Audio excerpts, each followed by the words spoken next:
All right, ladies and gentlemen, we are back. My name is Michael Dean, and you're watching Podcast on Prince. Today, we're going to be talking about the Diamonds and Pearls Special Edition. We'll be right back.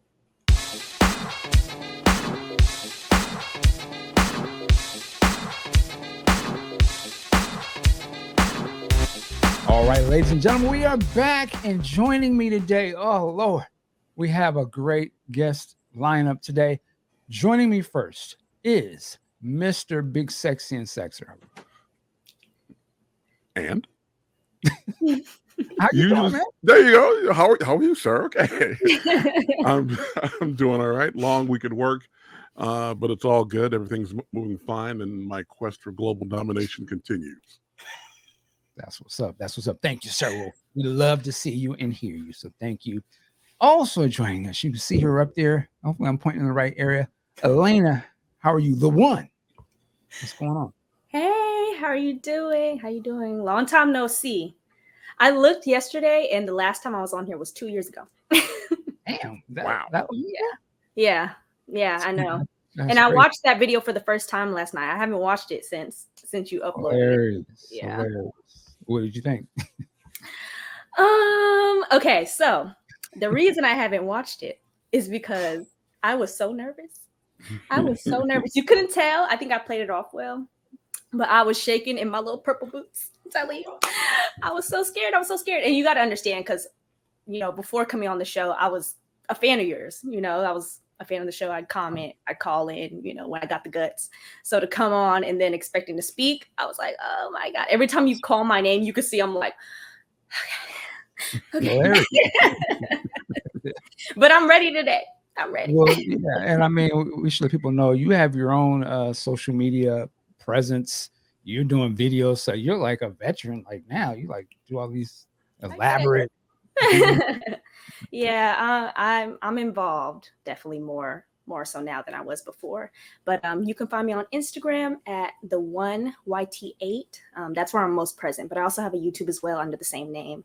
I post videos when I can. Hopefully have a video coming out whenever this box set releases. I'll have a review and unboxing. We'll figure that out as we go. But yeah. Nice. All right. Well, welcome back home. You did. Also, this is family right here. Violet Brown, how are you doing? I'm good. How are you, Mr. Dean? I'm doing great. I'm blessed. I can't go. I'm excited about this Diamonds and Pearls. Yeah. Sure. So let's get into this. The Prince community, you already have heard of this, I am sure, but the state has announced that they're going to release a new album release, Diamonds and Pearls, coming out on multi-formats. Of course, it's getting the special deluxe edition treatment. And I have to say, I've heard rumors of this for the last year or so. And I think there was some pictures that had leaked a while back and wasn't sure if it was real. But now that it has been announced for real, I'm ready. I'm so excited. Like, it feels good to have something that's like, okay, yeah, the little t-shirts are cool, but to actually just get a deep dive on the music with video, yeah, this is great. So I'm gonna bring it up here, but I want to start with this, and I'm gonna start with Violet first. One, what do you think of when you think of the Diamonds and Pearls album? Like, what does it mean to you? And we'll get into the conversation beyond that, but just kind of curious, like, what's your initial thoughts of Diamonds? I just giggled in my head a little when you asked, because I was a kid, and this was an album that my dad, he got CDs, and we had one of those old-fashioned 6 CD disc changer things. Oh, wow. So this is where my mind goes. And I remember specifically listening to Insatiable, which I wasn't supposed to be listening to, and having thoughts and feelings I had never had in my life before. So for me, it means a lot. Let's put it like that. And then the other thing I remember, was also a kid, him being on MTV and the little yellow outfit, and my mom was pissed. Oh my gosh, she was so bad. She was like, cover your eyes.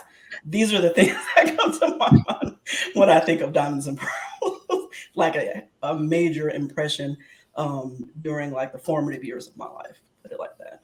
Wow. Now you said you were listening to Insatiable. How old were you?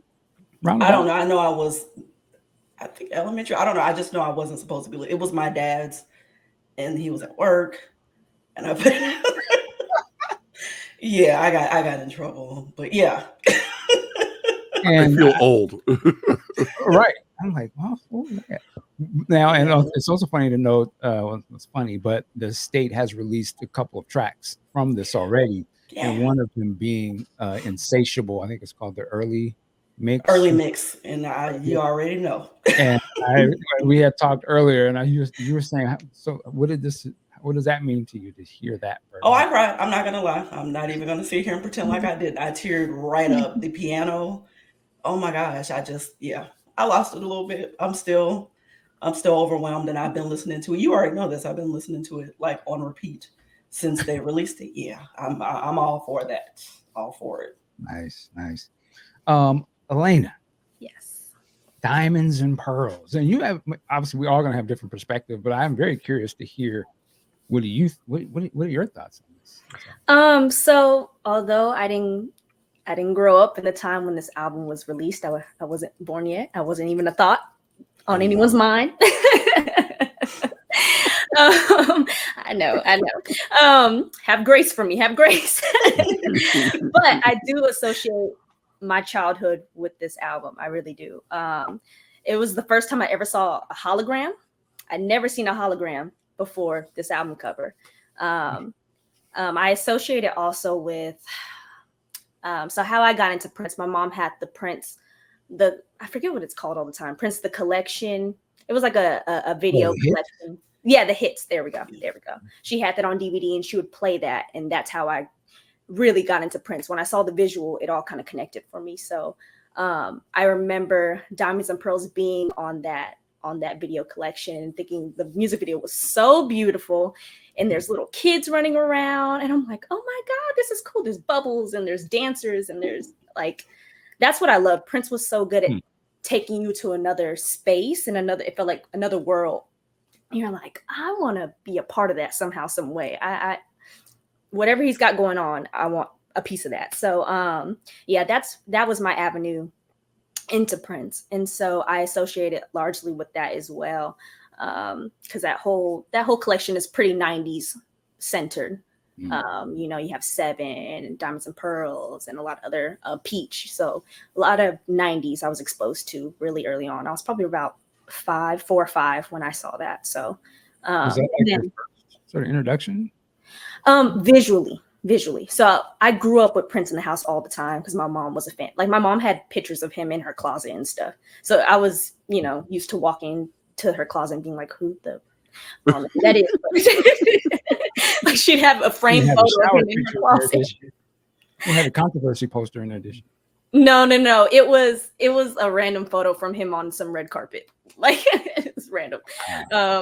So that's why. Yeah, first visual introduction, connecting the sound with the person, and then seeing how he moved and how he played the guitar. I was like, whoa. So yeah, that I connected a lot with my childhood. And then I found the photo booklet, CD booklet, sitting in my room. And I was like, oh my God, a hologram. And I would sit there for, it felt like hours, just turning it back and forth, looking at the picture change. And then I'd hide it in my room so I could look at it later. I was just fascinated by him when I was a kid, like so fascinated. So yeah, that's what I think of when I think of this album. Wow. Okay, awesome. Yeah. BigSexy, sir. Give us your real time.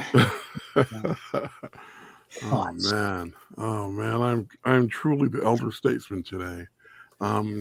This came out. I was a senior in college. Damn. And I remember when it came out, we didn't have the social media. We didn't have all the means to information as we do now. But I remember hearing about it. I remember seeing what really started was the Batman performance on SNL. And I caught a glimpse of Michael Bland on the drums. I'm thinking, who are these cats? Because we all know Prince will have a band for a few years and then, gotta go. Get a whole new group. Mm-hmm. So I'm thinking, okay, we got a new group coming in. Mm-hmm. And then I start to hear about this album and I see, I don't want to be wrong and say what the first single was. I think it was Cream. I could be wrong. Get off. get off. Thank you. Get off. And I'm watching the video, and I'm seeing all this Caligula play, and we got the Game Boys, we got the rap element. I'm like, what is going on here? And I see Michael Bland on the drums with the big hat. And for a heartbeat, I thought, is that the guy from X Clan? No. Hilarious. I never was. Yes, I thought it for a heartbeat because of the hat. Tell me the hat doesn't remind you of him. Yeah. I see that. You know, and then they come out, and then I see them Arsenio. I'm like, okay, now we have Prince back in the band element doing his thing. And that album, I don't know the inner workings of Warner's or MTV for that matter, but that album got a lot of play in media. And I loved it. I couldn't have been more ecstatic in my senior year of college. Yeah, that I was showing the picture of the New Power Generation. And one of the things I remember, this is once the album came out, I remember opening and looking at that and seeing the band. The first thing I was like, I was so used to seeing Prince with, you know, the sort of multicultural presentation and seeing all of them, you know, and it was like, they look kind of close to my age. And I was like, yo, he got like some real cats on here. Like, who are these dudes? You know, I just was very curious who they were. They were decidedly different than all the other configurations before.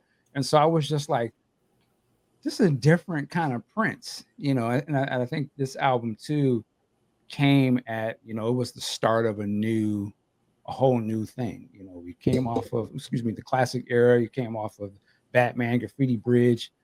And I just remember hip hop was so like, this was the golden age of hip hop, you know, at this time. Yeah. The Tribes was coming out. All of this PE was still really popping.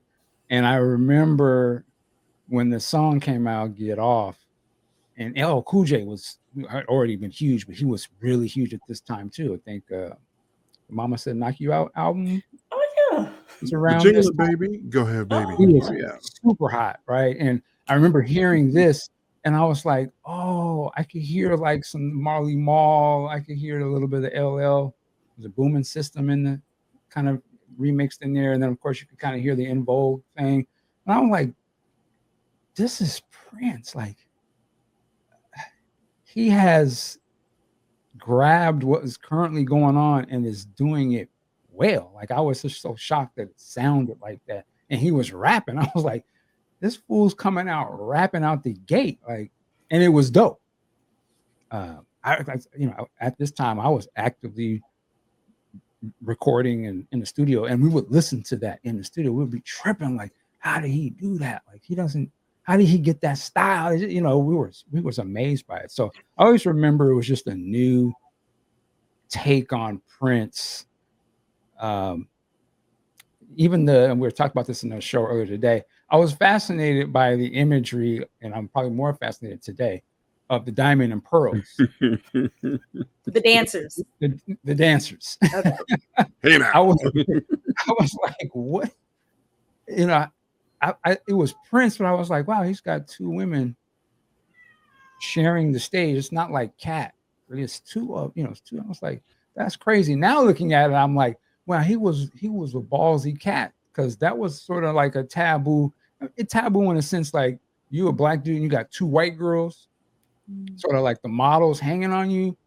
And I was like, what is he insinuating? But, you know, I don't know what he's insinuating, but it was just the start of, okay, I got the twins, and you know, you could say they were dancers. Some of the videos, you don't know what they're supposed to be. And this is Prince at the time when Prince had not fully gone on to the Rainbow Children. It's more of an obvious, deeper message. It was still Prince. Like, you know, you could say his name, and some old folks were like, You listen to who? it was still an idea of that. And then, like you said, the Get Off performance, that was like that was a slap in the face to let you know I'm still that Prince. Like, I ain't that different. And you know, it was great. It was hilarious. So this album to me just brought so much change. Of course, the music was a different sound for the music. He opened it up. Wanted to bring up this article from Spin Magazine before we go any further, if I could. It was actually an interview with Prince about this. Let me see if I can do this. Love that photo. Yes, and I'm gonna drag this over here so I can see it. It's those eyes. It was good. His hair like that is Yes. everything. Love I it. had that issue. Oh yeah, I remember that. Yeah, this was like, I remember when this came out, and that was a whole new look for him. I was like, yo, what? I was like, you know, it was just Look at that. Look at that. Yeah. Look at the composition of that cover. Mhm. You know, you got NWA coming out. They're taking over. Guns N' Roses doing their thing on the rock side, but it's like, no, Prince is running things here. and look what it Let says. everybody It's a new album and a new tour, but can he still cut it? Shit. A rare interview. And this was at a time when, you know, obviously there was a lot of bigger movements going on at this time, and Prince was from a different time and was like, can he still be relevant? Can he adjust, you know, is he going to have to adjust to the different sounds of the day?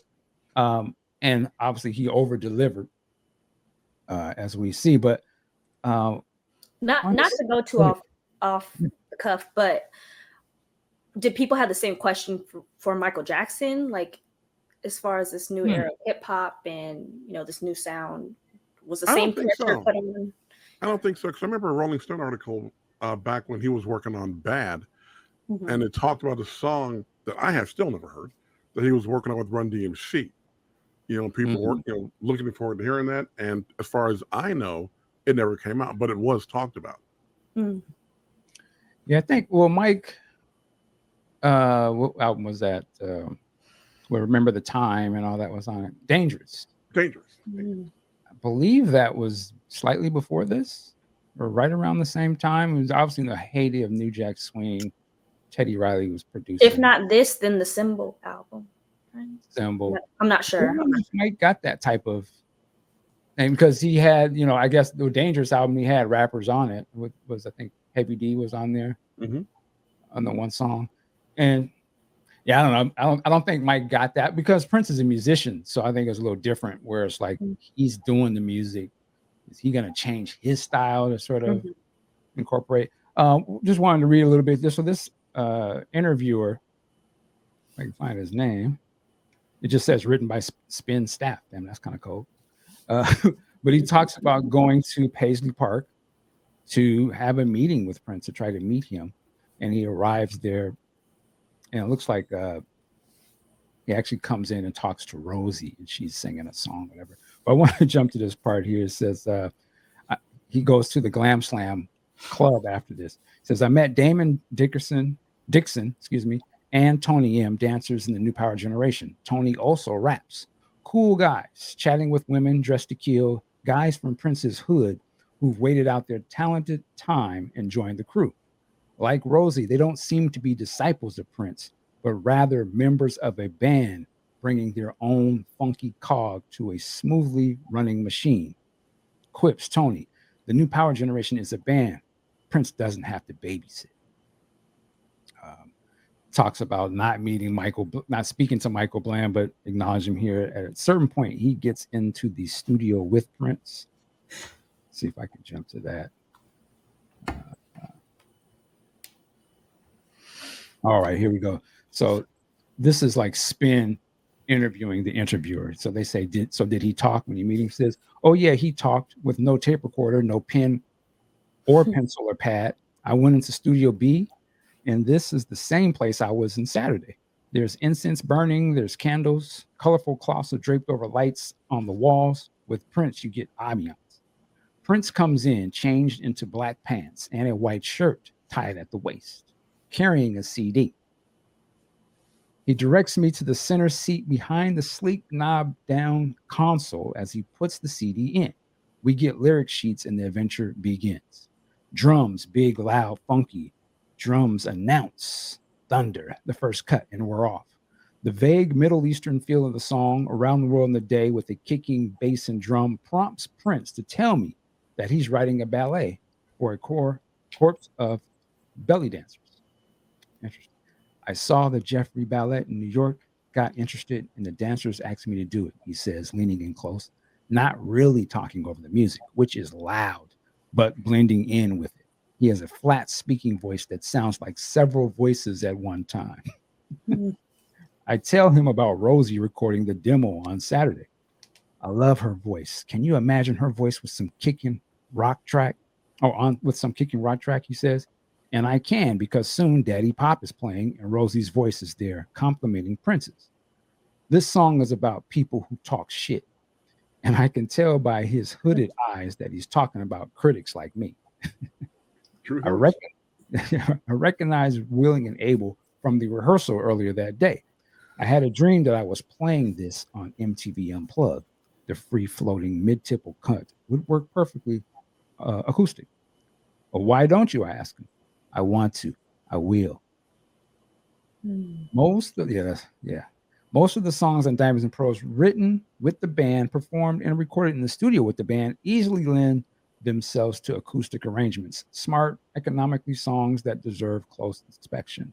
I asked him about the drum sound on the record, the most notable change from his earlier work. His answer: everybody else went out and got drum machines and computers, so I threw mine away. I'll leave it at that. But if you can find an interview, it's pretty interesting. He goes to talk about playing Insatiable for Patti LaBelle and what she thought of. What did she think? No, I need to know. You know Patti loved it. Okay, he says, as the album plays one by one, the band members stroll into the studio. Prince receives the liner notes for the album, inspects them, and passes them around, even giving them to me to check out. This guy doesn't come off as a control freak. I'm thinking this homeboy in heels telling me jokes about the women who came into his house when he blasts Insatiable, the ballad here, stripping off their clothes to the beat. Lord. Well, I mean,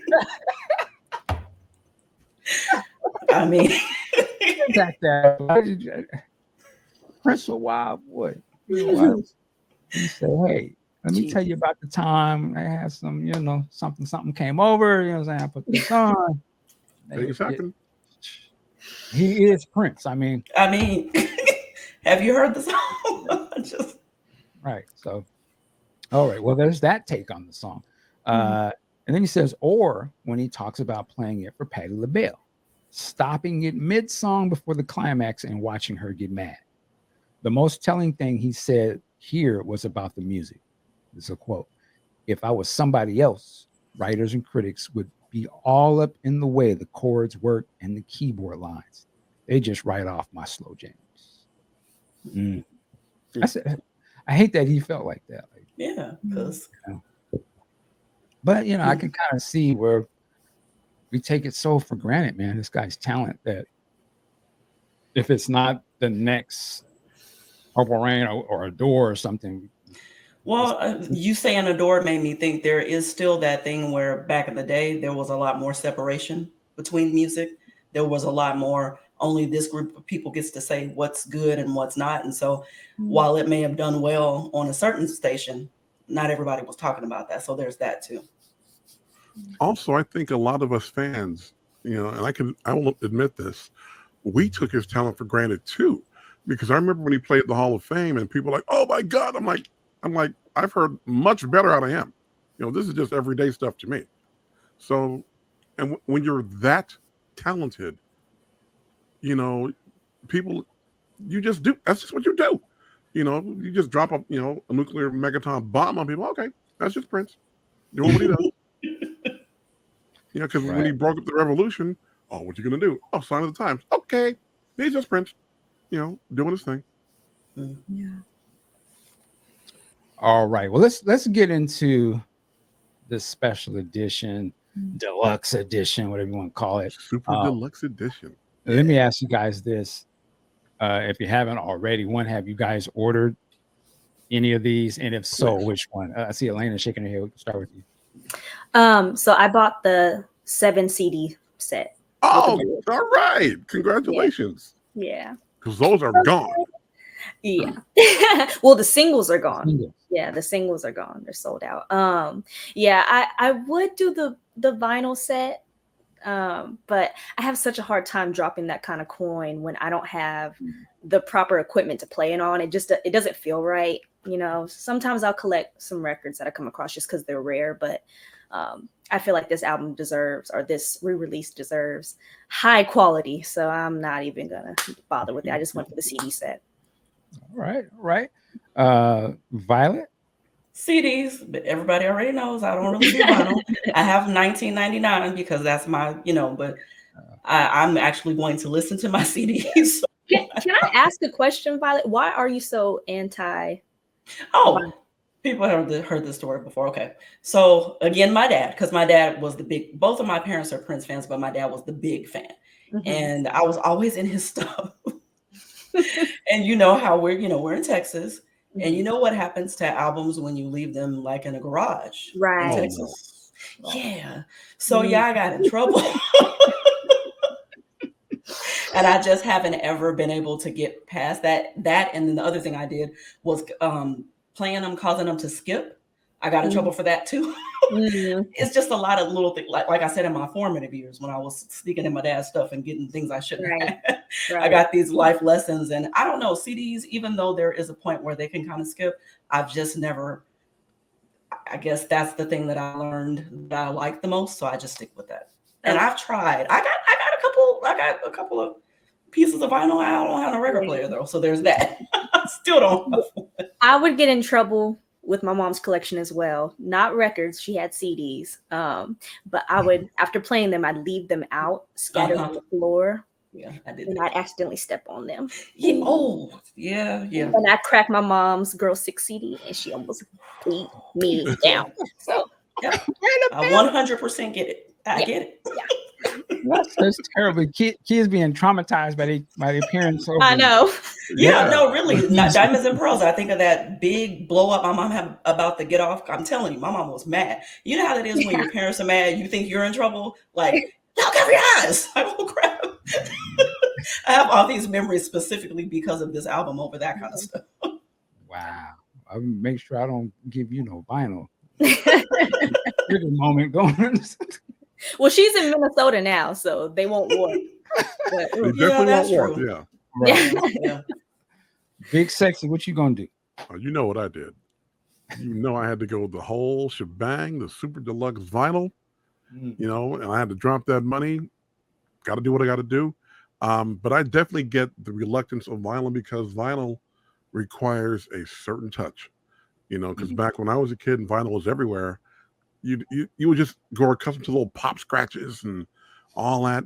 And now that I'm a audio snob, I'm very, very meticulous about this stuff. I don't play it every day, and shout out to my girl, Jackie Thompson. She inspired me to get a really high-end turntable. And those things aren't cheap, but damn, they make a difference like you wouldn't believe.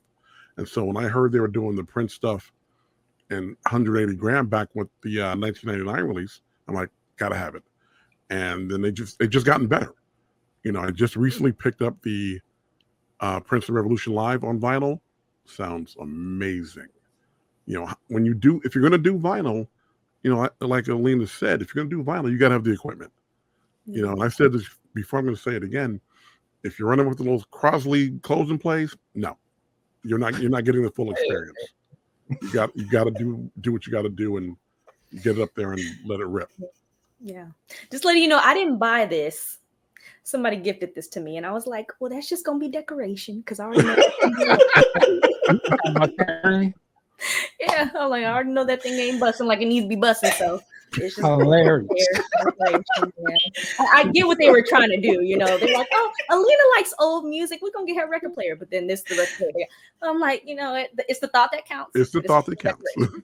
don't let Big Sexy try to shame you.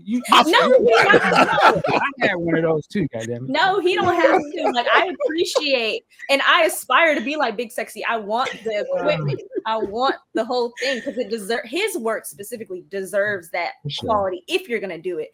So I got a question. After buying the equipment that you need, how much would you guesstimate that you spent? Do we really want to have this conversation? Just a little. I would just like to know what I might be getting into Let me later. put you on blast. Go ahead. I'll say this. I will say this. I just recently bought a new power amp, Macintosh MC12. I got an employee discount, and the employee discount was $5,600. Mm. My speakers are my speakers are BMW 803D, and I got those from a client. Those retail for $9,800. But I remember being in college and going to the hi-fi store and watching guys my age now spend that kind of money. I'm like, what are they doing? Duh. And then when you hear it, you're like, oh, okay, I get it. You know, so I spent some money. Yeah. Part of why I went to law school. It was worth it, though. You don't regret it. There are levels. Not at all. There are levels, most definitely. And one more thing, I found it beneficial in what I do now as a music attorney. People will send me their recordings, or they'll want to, like, if they're in town, they'll pop by. Oh man, I need to hear it on your system. Let's go, and Nice. and we do that. So I don't want to use the word reference because you could always find something better, but it's a pretty good system. Nice. With that said, then I was going to ask you about this. Mike, what do you get, man? What's your choice? So there. Well, I'll say mine real quick. I haven't ordered yet, but I'm getting the CD, the deluxe CD edition. I want the vinyl only because I just love the bigness of that. You know, when I got the Sign of Times, when I don't even have a record player anymore, but I just love looking at it on the shelf. It just looks like a big tome, and it's heavy, and it's like, that's good shit right there. Matter of fact, that's Sign of the Times, everything I love. So with that said, I may try and get the vinyl, but I'm definitely getting the CD because I want the Blu-ray and all that. But to keep it a buck, first day it comes out, I'm gonna have the phone version. Okay, I'm gonna be pulling it up on YouTube Music and hit play at midnight with my headphones, and I'm going in. I won't have the super deluxe system like my man here, but with that said, I wanted to ask you though, are you going to get this Dolby Atmos version of the album that is not included in the special edition and is sold separately? I will probably get that in. Is it vinyl? I don't think that's vinyl. I think that's CD based, correct? It's actually a Blu-ray. Oh, did you know? Come on, man. Yeah. I think it's the first Prince album on Dolby Atmos. When Atmos is done right, it's amazing. It really Can you tell us a little bit about that? Yeah. I mean, wait, who's calling me? He can wait. Atmos. When you have, let me start with Dolby Digital. You have your 3 front channels and your 2 surround channels and your subwoofer. Atmos, you have speakers above you and to the side as well. And they're really more for reflections of a room design. I mean, some things are mixed specifically in that many channels, but most things aren't because of the age. And the key with doing Atmos well is you got to have people who were involved in the original process. Because I've seen a lot of engineers and band people come out and say, look, so-and-so did my thing in Atmos, and he wasn't there when we did it. So how does he know what we want it to sound like? Whereas, you know, gentleman we had on the show, Bernie Grunman, he's done a few, and he was there on these albums that he's worked on. You know, so he has an idea of what's going on and what those reflections sound like in the room. Like, for instance, a big difference is the VHS, I know, recording of Princeton Revolution Live, and then you listen to that, and you listen to what came out recently, game changer. I mean, it was on VHS, so exactly. You know, it's the same thing now. The Atmos is outstanding. I went to go see a demo of it a couple of years ago in San Francisco. I was really on the fence about it. I'm like, let me see what's going on here. And I watched it and listened to like, oh, okay.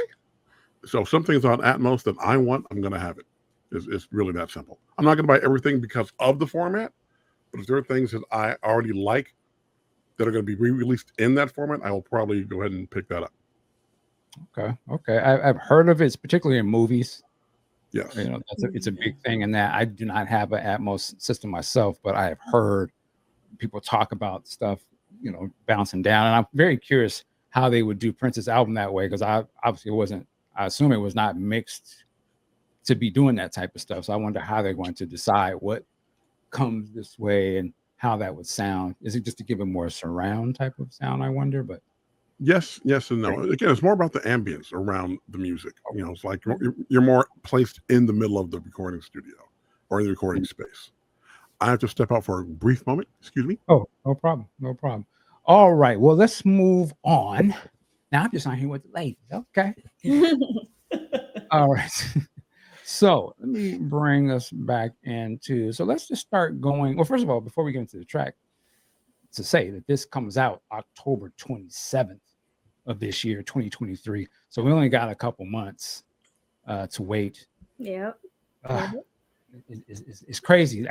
I love that we're getting some right in time for Christmas. Yeah. Holiday shopping season. Yeah. It comes out right around my birthday too. So that's gonna be my birthday present for myself. Yeah. When is your birthday?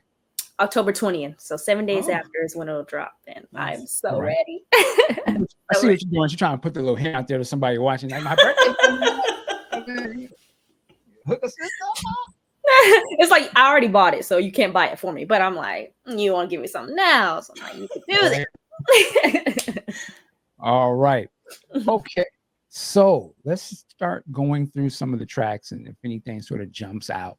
But of course, we get the original album remastered, classic song, Thunder, Daddy Pop, Diamonds and Pearls, Cream, Strolling, Willing and Able, Get Off, Walk Don't Walk, which is one of my favorites. Jughead. And I see people, they doing a tweet now, justice for Jughead. Yeah.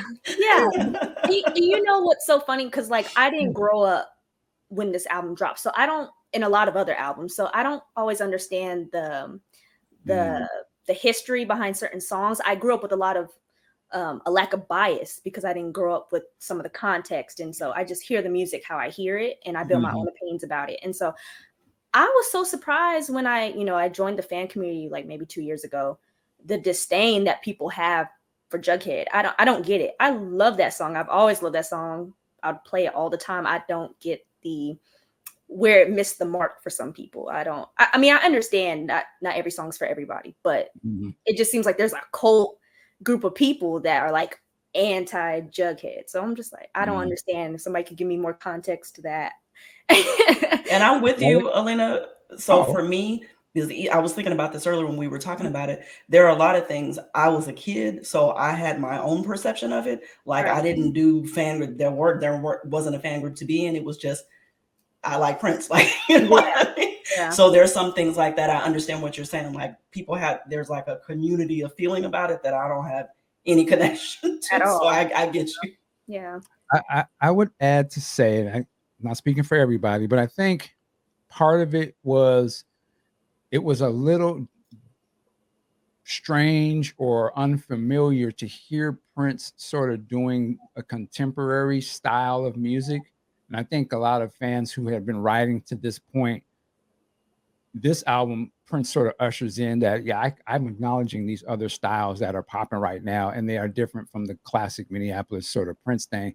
And I'm reaching into some of those. So I think, like, to me, when I heard Jughead originally, I was like, okay, one, you got the rapping in it, and I'm still trying to wrap my head that you got this in your music. It's a little more New Jack Swing, which was banging at the time, but I just didn't associate Prince with that. I always thought that Prince was separate from whatever the mainstream was doing. And I just think that I think there's people who don't even listen to New Jack or R&B that would have had a problem with any sort of song Prince did like that. But I think a lot of it comes from, it was just kind of difficult to accept that he was doing this other style of music. Because I didn't hate it, but I was kind of like, why are you doing that? Like, I go to Prince not to hear the world. I want to hear him. You know what I'm saying? But yeah, I think it got out of control. The rapping, and people were, I was going in on Tony, and that's my man now. But back in the day, it was hard to accept. In the golden age of hip hop at the time too. So it was just a lot to, I was like, you know, and Prince was some people do that now. We was gatekeeping the hell out of Prince. That's what they do today. You know, it was just under different circumstances. So yeah, that makes sense because I think with me growing up, you know, the time period that I did, I was kind of privy to that version of Prince. Like that was kind of my introduction to Prince was 90s Prince and up. And I kind of had to backtrack and learn or teach myself about the 80s stuff. But 90s and up was kind of where I started. So it wasn't unfamiliar. To me, that was kind of like the OG Prince. And everything else was, I had to learn that. So and that's dope. That's dope because it just shows how far reaching generationally his music was. Like he had a whole this section, the 90s section, is the section, you know what I mean? And so and there's kids from all of those who that's their Prince, like you said. So I love it. All right, get on back to the Trizax. So Jughead, Money Don't Matter Tonight. Love that one. Spike Lee video, the whole thing. Love it. Love it. I remember when that came, just getting the album, I heard that for the first time. I was immediate, like, oh, play that back. Yeah. That's one you like right away. Yeah. Yeah. Push. I like Push right away too. And I think it's New Jack, but I thought it was dope. Like, again, I was shocked he was doing it. Was like Get Off to me. I was like, man, he freaked that. Like, he did this style, but he nailed it. Like, it's better than some of the stuff that's out. Insatiable. Enough said. Live for Love. I love that song. Love that song. All right. Now, and hopefully Big Sexy will jump in, but now we're going to jump into some of the edits here. And also these are some remixes. Get Off, damn near 10-minute version. I can't remember if I've heard this before. Probably, because I know I've heard that one. So you probably have because you've heard more than me. That one is a little bit more out there, if you will.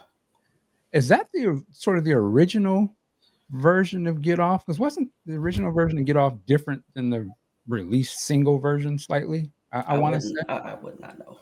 Y'all can tear me up in the credits. We're going to do a whole Get Off, Get Down, so I didn't bring that. But if I remember correctly, Prince released that as like a limited edition, or he's pressed up some white label versions or something and was giving them out to the DJs, and they started playing it, and it just started to boil up. He was like, yo, that need to be the first single, and they did a remix or something, and the remix is the version that we hear as the single. But I want to say that was a late addition to this album. I should know this, but I'm getting old, I forget. Get Off, House Style.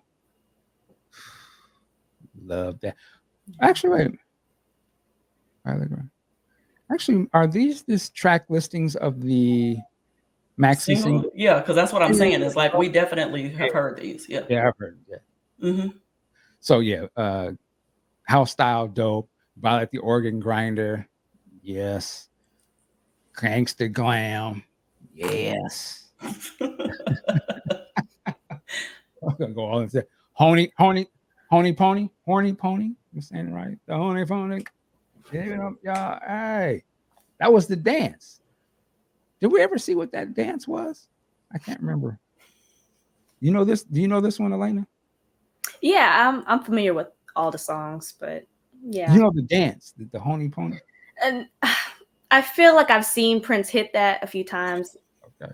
Is it clear in my brain right now? Not particularly, but Gotcha. Kareem MPG mix, Things Have Gotta Change, Tony M Rap, Do Your Dance, Casey's remix. I love Do Your Dance. Insatiable edit, Diamonds and Pearls edit, Money Don't Matter Tonight edit. Hey, call the law. Call the law. Getting busy, y'all. That was a cut, man. Yeah. I like that video. The hairstyles and whatnot. Yes. Do you guys know Gold Nigga was after Diamonds and Pearls, wasn't it? Yeah, I feel like it was. It's like it was part of the symbol. Or right in the same. I bring feel it like up. it's 92. Diamonds and Pearls is 91. I feel like that album is 92. Okay. I could be I wrong though. hope that album does not get forgotten, because that would have been great if they'd have thrown that into this. Yeah, because Together, that's a good song, man. I know Yeah. people like Johnny and I'm just saying, Together, that's really a good song. That was one of the times where I thought, Tony, okay, because I wasn't real big on him rapping either, but I do like that one. That was the first time I was kind of like, okay, all right. Yeah, okay. So and then Diamonds and Pearls edit. Okay, so Willing and Able edit, Willing and Able video That version. video version is amazing. Yeah. Yes. And then Thunder, DJ Fade. I assume that's like another edit. Now here we get into Oh Lord, here we go.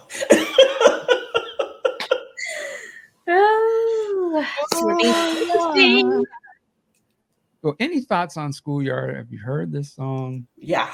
Curious. What do you think about it? I think of it as written from the point of view of a teenager. You know, how a teenager would think about their first time. That's all I'm going to say. I'm going to leave it there. That's all I got. Yeah. I'd have to agree with Violet on that one. I think it's just a recount of a personal story. And I think the way Prince used to tell his stories, they weren't verbal. You know, he wouldn't sit down in an interview and tell you his most personal, memories. He'd put it in songs. So this is, to me, no different. I understand why people are a little on edge at the idea of this song coming out, even though it's been circulating for time. But I think to the masses, I get it. He's talking about, even though he's also underage, he's talking about another underage girl, very underage, 14 years old, is pretty young, in great detail. Like the amount of detail that he goes into, I think is what makes it so uncomfortable for some people. If he would have kept it a little, surface level, I don't know if it would have caused as much ruckus as it has in the last few days. But once again, I'm not worried about it. But I don't mind people, preparing for the backlash with it. Because I know some people are upset that people would even bring it up, that it might be an issue.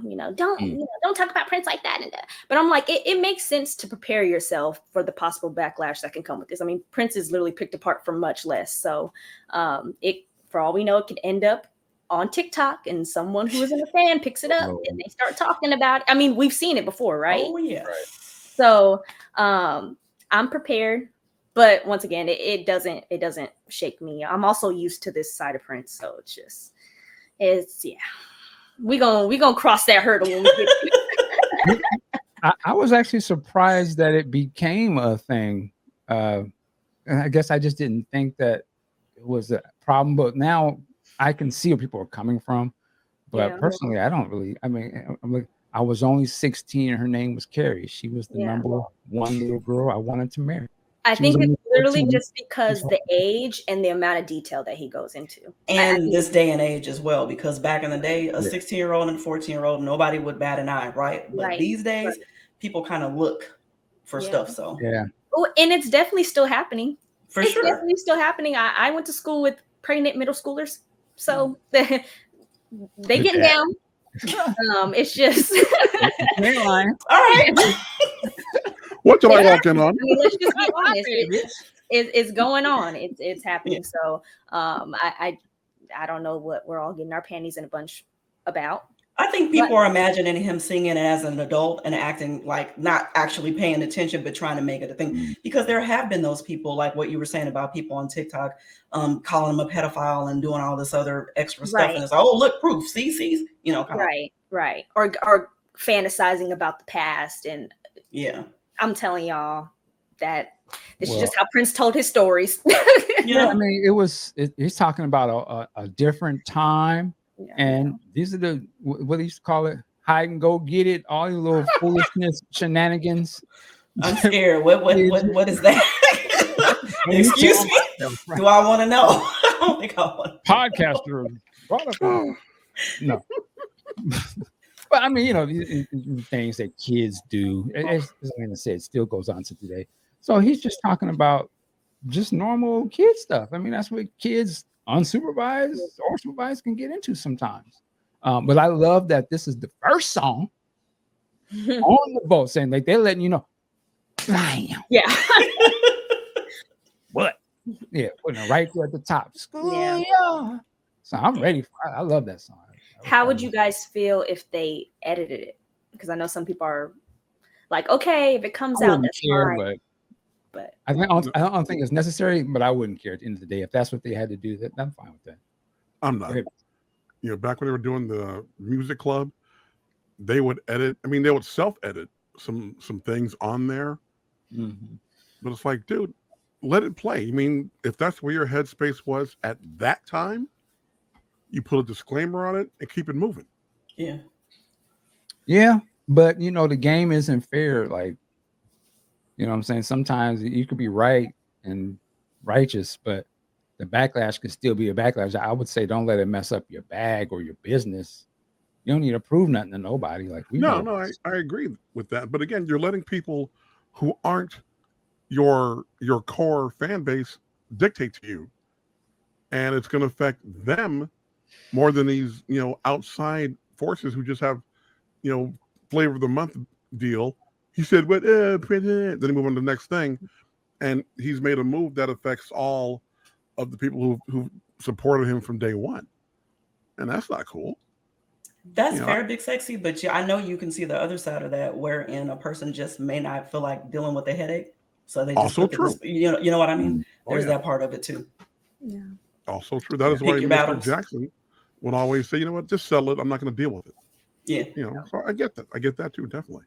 And Prince ain't here to make the decision. This now it's a business, a state that has to weigh, you know, what makes money on a business level versus, you know. So I like I said, I would understand it. Yeah. Hopefully, it don't come to that. And we talked about this the other day. You and I did. Back in the 90s, they were doing two versions. You know, they had the clean version and the uncensored version. Right. And let the marketplace decide. Yeah. True. Yeah. All right. But obviously, you know, Carrie, the girl he's talking about in the song, she played a big part in his life. Like the person who you lose it to is significant. And he writes about her in his book. He even mentions her, and I think the exact quote, I don't even know if I should say this, but his exact quote. Probably not. I'm just kidding. It was like Carrie was the one who hipped a brother to the animal lust or something. Yeah, I remember that. So this was a very significant figure in Prince's life, who he even, you know, revered later on, even before he passed. So, yeah. Interesting. Context. I'm really starting, as you're putting it all together. Wow. Yeah. Okay. Yeah. Anyways, let's move on. Good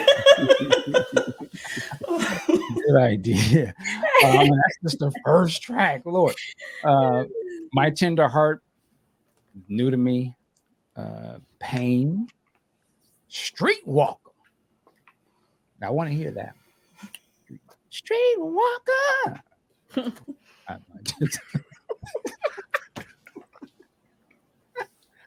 Lady Streetwalker. What is the other one? I can't even say it. Lorianne. Odd spelling. Say it again.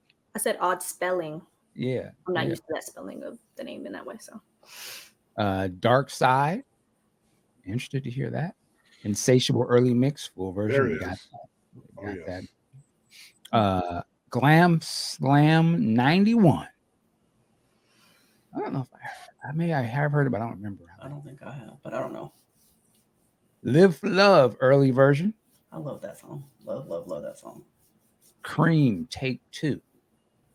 Very curious to hear that. Interested. Every time they've put these sort of take two versions or first take versions on his stuff, they're very interesting to me, like just to hear the process of.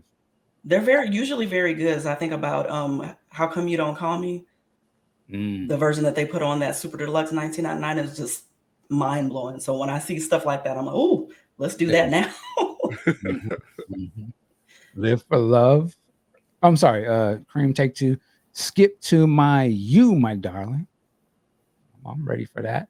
Diamonds and Pearls, long version. I'm ready for that one. That's what I'm ready for. You know Rosie's gonna be given, right? I can't wait. I think this has the guitar solo at the end as well. Nice. Possibly. So, all right, next disc, or we're just gonna move to track. Vault 2, Daddy Pop. 12-inch version. One of the other songs I'm going to play first, Martika's Kitchen. I love that song. I always have loved that song. Oh, Yes. yeah. I forgot the video. Like Tony M is in the video with her. I want to say, I don't know if he's in the video, but Rashawn Patterson. If anyone was a fan of Rashawn Patterson, he's on that album though, the Martika album. I think he sings background or writes, but they were like friends or something. I would have pleased if Rashawn got hooked up with Prince. And Spirit, another good one. Open Book. I'm excited for that. Martika's Kitchen, Open Book. I'm on the edge of my seat for those two. Even though I've heard both of them, but just the high quality versions, I need them. I need them. Yeah, I can't wait to just crank it up. Work That Fat. High quality version of that too. Honey Pony version too. Okay. Something Funky, This House Comes. That's the one I'm waiting on. Okay. Saw that at Rock and Rio on video and blew my mind. Like, what is this? I don't have this. Nice. Hold Me. Is this the Sheila? I'm thinking the same thing. Yeah. Interesting. Well, we don't know. I'm curious. Blood on the Sheets. All right, Prince. I'm like, all right. I'm not touching it. The music makes That's sense fair. to no one but yourself. oh, God. Rare Form. The title is Rare Form already. You know, just there. I don't know if I'm ready for that. Lord, let that be about something. Let it be a metaphor, Lord. I lost my way here. The Last Dance, Bang Pow Zoom, and the whole nine. Okay. And another one that I'm gonna play immediately is Don't Say You Love Me. Ooh. I wish he'd came out with that. Damn. There's a couple on here that I'm like, if he just would have put it out. Yeah. I was listening to this song and Acknowledge Me. I was kind of dabbling.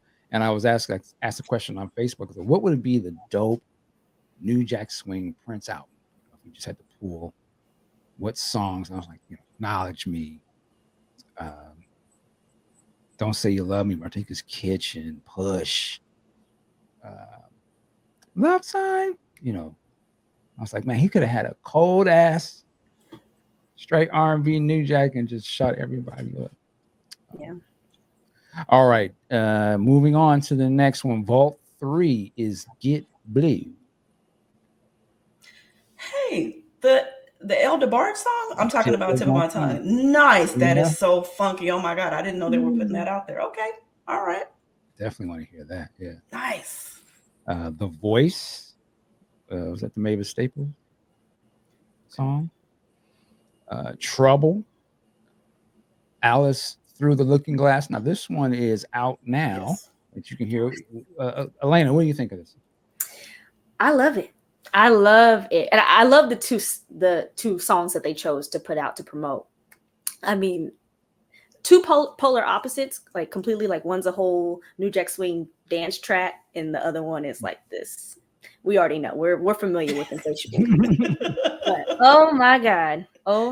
No, they're both amazing. I could see that being dropped in that time period and it being a hit. That's why I'm just like, oh, how did you not release some of this stuff? Even if he didn't release it himself, even if he passed it to like, because I hear a lot of Bobby Brown and Christopher Williams on that track. Like I feel like maybe there could have been something there with that, but yeah, I love it. It gives me straight what is Soul Train 97. Yeah.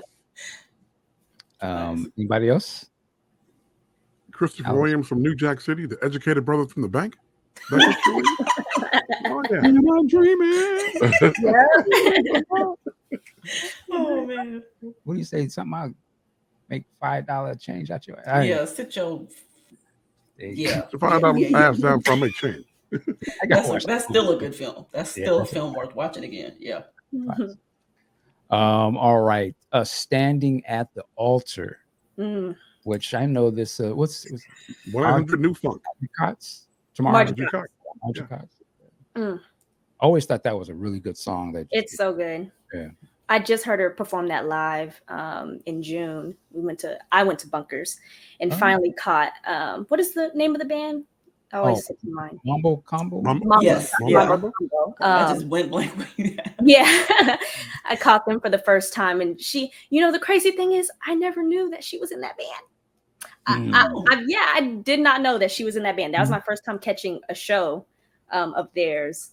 And she starts getting into the song, and I looked to my friend Sam, and I was like, she sounds a lot like the lady who sings. And she said, Alita, that's her. I was like, oh my God.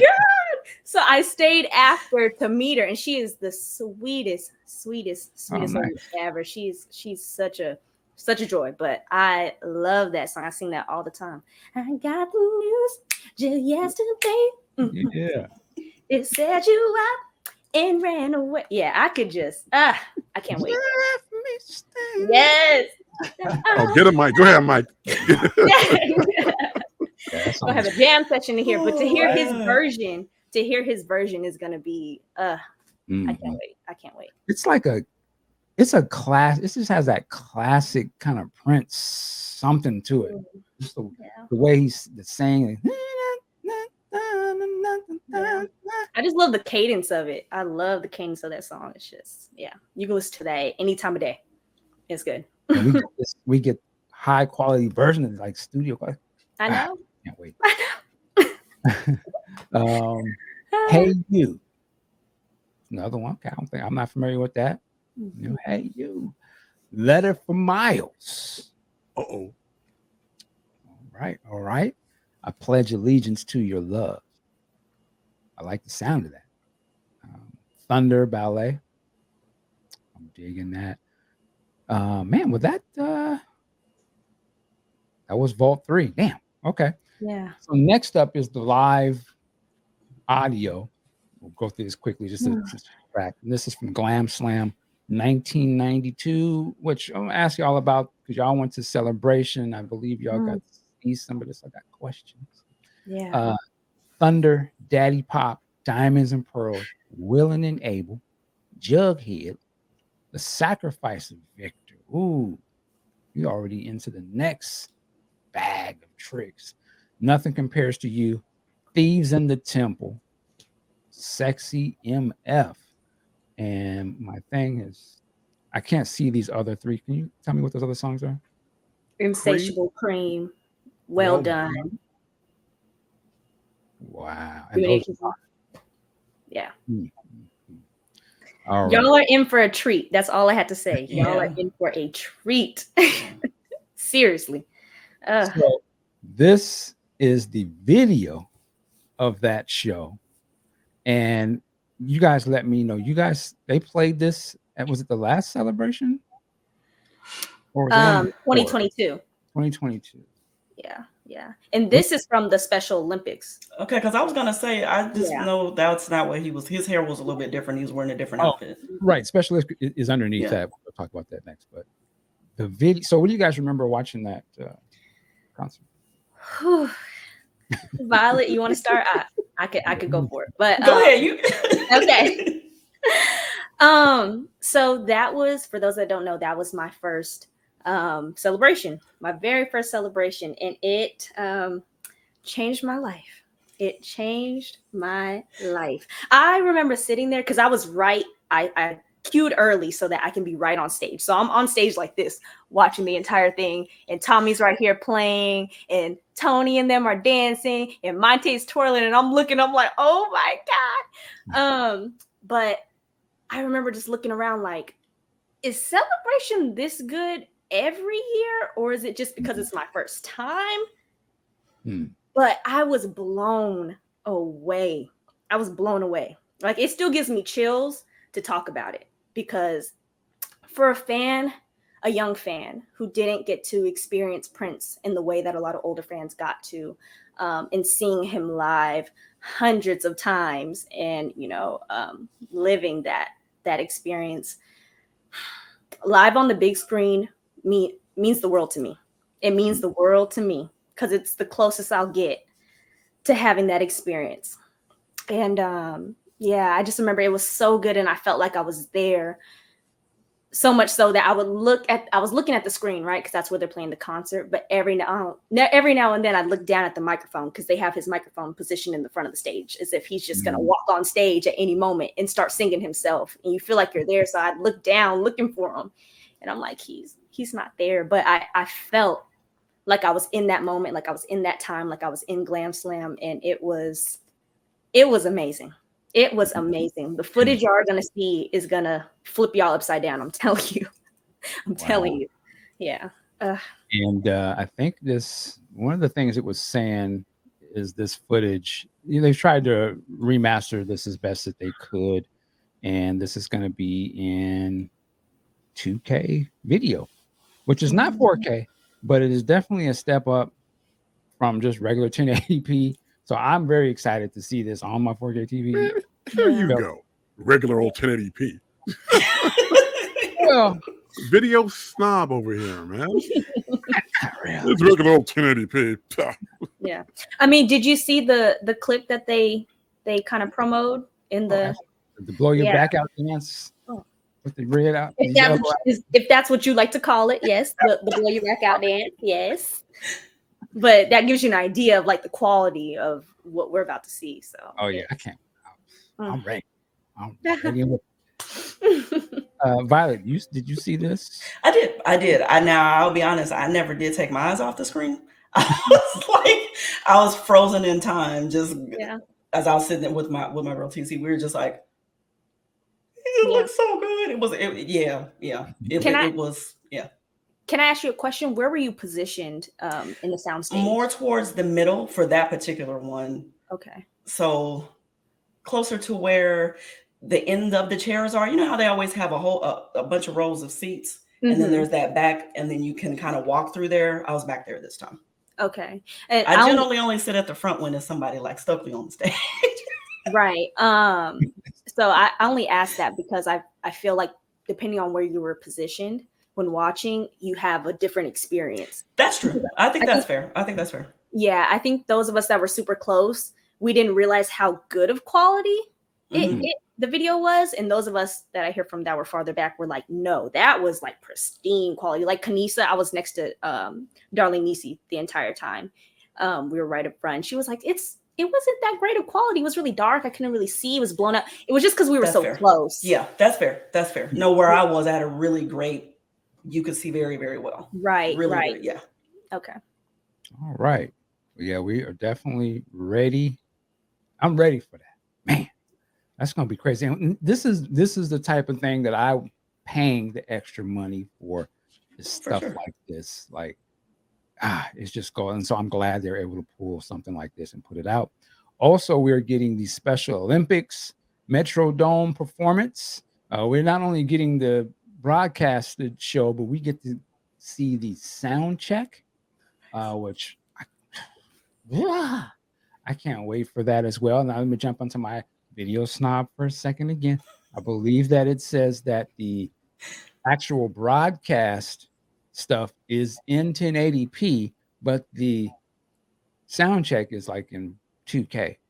So I find that kind of interesting that that's in a higher quality, but nonetheless, I'll take it however it is. I can't wait to see that. Any thoughts on the Special Olympics performance? Actually, I believe that was the first time we had heard Diamonds and Pearls. It was before the album came out, and I remember they did that song. I was like, what is this? Whoa, this is a good song. But any thoughts? Remember, even if you've seen it later, any thoughts on this performance? I do. And I'm not going to get myself in trouble here, but I remember exactly where I was where I saw that.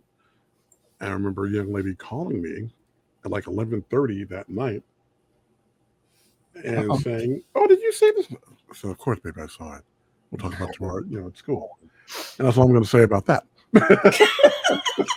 Okay. I didn't know where we were going. Like, young lady called me. Oh, right on. I definitely remember that. I just remember it was to me it was a big deal. I remember like I had to stay up, get my VCR set so I could tape this and watch it. And I watched it over and over and over. I was actually more probably blown away. Two things: the guitar solo in Diamonds and Pearls, and then just the other performance I thought was actually super amazing because again, we hadn't seen Prince perform in quite a long time. And I was just like, man, he is so good. And I was so tripping on the fellas, and they were doing, I was like, man, he got dope dancers. Like his whole style is different. I just thought it was amazing. So looking forward to that. I just hope that they I just hope that they put that on streaming because I don't think that comes with the CD set. I think that's Really? only both deluxe editions have a Blu-ray. Yeah, there's a Blu-ray. Yeah. Even the Olympics performance though? Because I don't think I saw I'm that. gonna double check. Okay. You know, it's interesting on the website, I believe, of the official website, it doesn't list the track listing of the Blu-ray, but in the description it says you get a Blu-ray, and then in the description details it talks about what's on the Blu-ray, but it doesn't show the track listing on the Blu-ray on their website for some weird reason. Blu-ray does say the Special Olympics and the video collection, yes, and the concert, yeah. But yeah, the Blu-rays are the same. They're both another thing that we're getting on the Blu-ray is the the Diamonds and Pearls video collection, which I remember. I have this. I actually have that. You have a VCR to play it on? I actually do. I have it on a CD, man. You have a CD? Yeah, a DVD, not CD, but a DVD. Yeah, I have that on a DVD. Yeah, and it's not from here; it's from London or something. Okay. Yeah. Yes. I remember because you have to change the region that your DVD player plays it and all that stuff. Yeah. I always this reminds me think of Tower Records, and I don't know why I don't feel like I didn't buy this when I first saw it at the store. I don't know why. I think I came the second time. I was like, let me go ahead and get this. And watching all the videos, just like But we finally get this. It's a 1080p thing. I will say this. I love this collection, everything that's coming with it. I'm nitpicking here, admittedly. But I do wish, even if they couldn't do all of the videos, if they just did like Diamonds and Pearls and maybe Get Off, I just feel like for history and the longevity, those need to be in 4K, pristine quality, so you can really see what they look like. You know, the one thing I do commend Michael Jackson when they did the Thriller thing, was it earlier this year? It was an anniversary. They put the 4K versions of Thriller and Beat It on YouTube, and they look fantastic. Like they look like brand new movies or something. Yeah, I want to see Prince shown in that light. I found I think Elena saw this. I had found a 4K version of the Beyonce Prince performance, and that looks incredible. Like I was like, and so I can only imagine watching. It would be great to be able to see some of these in that, but I get why it's probably not cost effective, or maybe hopefully it's not a problem where they don't have the master tapes of some of this stuff, but you never know. But nonetheless, I'll take what you got. Any thoughts, guys, on this? Call the law. We're getting busy, y'all. Call the law. That's the video I was talking about. That's what I was talking about when I said I love that video. The infamous Mankini made its debut at the Call the Law video. Oh, God. Oh, yeah. No, it wasn't Call the Law. It was Gangsta Glam. Gangsta Glam. You're right. You're right. Stand corrected. Which I guess we're not getting those videos. No. Well, I guess they're already on YouTube. But they have They have the Go ahead. Willing and Able. Isn't that the one, the acoustic one with the Yes, steel? yeah, with the steels on there. So Yeah, great. yeah, Ooh. that's a great one. Yeah. Yeah. I'm going to go to you, Elena, next. Just real quick. I think I've asked you this before, Big Sexy. Wasn't that original video when it came out? It was a part of some NFL broadcast. I know I remember this. It was some NFL thing. It was on like NBC or something, and that was part of the promo. It was like, they're going to debut the new Prince. It's possible because at that time they were doing all these so-and-so's videos coming out. We're going to premiere it here instead of other places. That's very likely. But it's a great performance. And they did that live too, right there. It's awesome. Elena, I cut you off earlier. Love that. Sorry. Yeah, no. I just had a random thought when you were talking about the 4K. If anybody officials listening to this, those 4K videos are very, very important for my generation. We make a lot of edits out of those. So there's a lot of like Michael Jackson TikToks made from those 4K videos that they release. So we need those so that we can make our edits and we can share those with our generation. But continue. Very good point. No, I have a question. Yes. Why are we looking at a VHS? That's what I hear you go. Nostalgia. That's what it was all Oh, back okay. then. Because I'm like, surely this is not what's it. I'm like, She's got a point because I had this on Laserdisc, so she's right. Well, yeah. Did I just That was date myself? now you go to video time. Real Laserdisc. man, yeah, laser. I remember. Oh man, I got the laser disc. Oh, okay. All right. No, but they don't have the laser disc. It just came out as an import. For sure. Actually, one of my buddies, Matthew. I hope you're out there, bro. He used to have all of the Japanese Prince laser discs. Like he had the Undertaker. Yes. Was a big Love Sexy fan. Live. Oh yeah. Love Sexy. I remember he played them for me. I was like, at the time, I was like, yo, I can't afford none of this. But it's kind of nice. It's kind of nice. But all right, man. So Diamonds and Pearls video collection. Super excited. Again, this was just that link to the Atmos mix of the album. Oh yeah, that's cool. a must-have. Man, if they're doing that, maybe they could go on and do the Sign of the Times album. Like that'd be very interesting. I would maybe invest in getting something to hear that. Don't they have it's probably not the same. Don't they have Atmos headphones? Sort of. I know they have an Atmos sound bar. I don't know about headphones.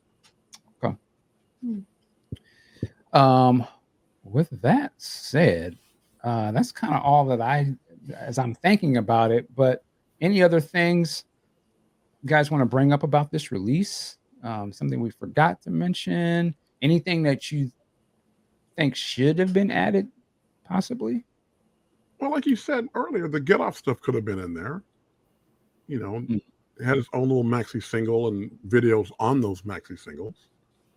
You know, could have stuffed that in there too. But you know, we're getting a lot. You know, we're getting a lot of bang for our buck here. Yeah. There was some stuff that I thought was missing, but then when I looked it up on Prince Vault, I'm like, oh no, I think that would probably most likely end up on a symbol release instead. So I'm like, okay, that makes sense. For some reason, I really want to hear the P. I need the P. I need the P. I love that song, and I need it. So if you're listening, once again, put that on the symbol album. I'll be listening to that one. So yeah.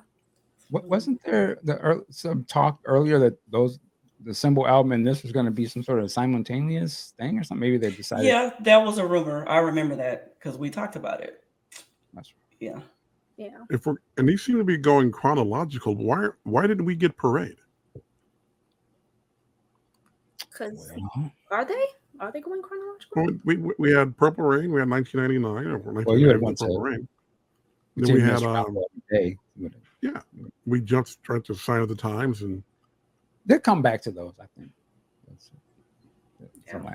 It's great to give. I think it's important to give this sort of 90s, just the beginning of it gets the spotlight, man. Like it's a worthy addition. One of them going to all of the band members, you know, Sonny T's, that we still haven't really heard a really extensive interview with. Loves more Rosie, but this is opportunity to give these guys I want to hear their stories. You know, what was it like for you? And again, we didn't mention it, but it's a great thing that they got Chuck D doing the intro to this to really speak like, Chuck D was the man back then at this time. Like in terms of, he was the lead rapper. I mean, Public Enemy. It was it. Chuck D was the guy. So to have him all these years later, he be the person to write this, and this was sort of, I think, the album where Prince really embraces sort of hip hop and rapping. I think that's a great deal. We're not going to end this show without saluting and clapping and big upping Kanisa. Yes. Yes. Yes. Yes. Yes. So that's a win. That's brilliant. I love that they are a part of this and can speak into this. It's going to be a part of it forever. So that's dope. Of course, salute to Dwayne's be a part of this. Mr. Draper. D'Angelo. I mentioned D'Angelo. Okay. Is it Jason Draper?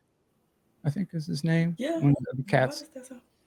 He's got a Prince book, and I apologize, I don't have it in my mind at the moment. But man, salute to you, sir. And Andrea as well. Again. So I'm looking forward to all that. Like, this is dope. This is another win for the estate, in my opinion, and Sony, Warner Brothers, whoever else is involved. It's a win for the fans, because this for me, this is what I love. Like the music, the videos, the pictures. Yeah, go ahead. And I know there are some people that are upset because there are a few names that haven't been mentioned. A lot of people feel like, oh, there should be more band members involved with this project. But what I think is there possibly might be some involvement with the podcast side of things. I have a feeling that's where their involvement is gonna come in. So I think people should just be patient. We might get some more surprises. So I love it. At least that's what I hope.